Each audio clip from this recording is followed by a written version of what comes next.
ઉત્તરાયણ પોલીસે માત્ર 5000માં બાંગ્લાદેશીઓને આધાર કાર્ડ બનાવી આપનાર શખ્સની ધરપકડ કરી છે। સુરત પીસીબી અને એસઓજીની ટીમે 9 બાંગ્લાદેશીઓની ધરપકડ કરી હતી, જેમાં આરોપીઓની પૂછપરછ દરમિયાન સીએસસી સેન્ટર મુલાકાત ભૂપેન્દ્ર તિવારીનું સામે આવ્યું છે। આરોપીની ધરપકડ કરી વધુ તપાસ હાથ ધરવામાં આવી છે।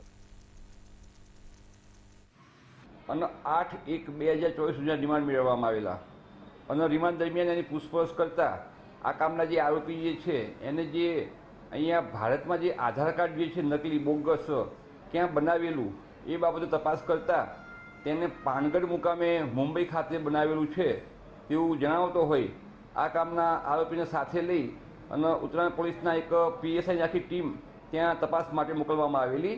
તો ત્યાં તપાસ દરમિયાન એક ભૂપેન્દ્ર તિવારી કરીને જે છે એ વ્યક્તિ મળી આવેલી, જે વ્યક્તિએ આ કામના આરોપી જે છે તેને નકલી આધાર કાર્ડ બનાવી આપેલું હતું।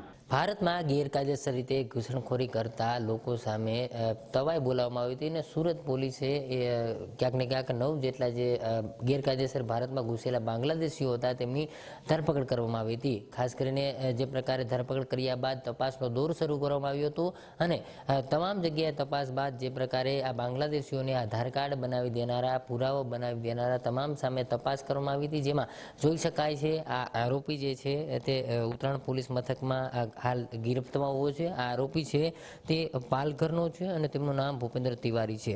તે 5000 રૂપિયામાં બાંગ્લાદેશીઓને આધાર કાર્ડ બનાવી ભારતમાં ઘુસાડતો હતો।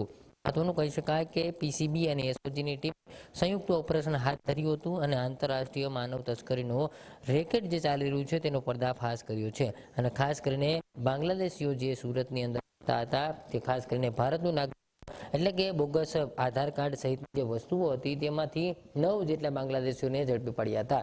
આ સાથે જ તેમના આધાર કાર્ડ, ચૂંટણી કાર્ડ વગેરે બનાવી દેનારો કડોદરાનો એક યુવાન હતો તે પણ ઝડપાયો હતો। એટલે ટોટલ 10 લોકો ઝડપાયા હતા।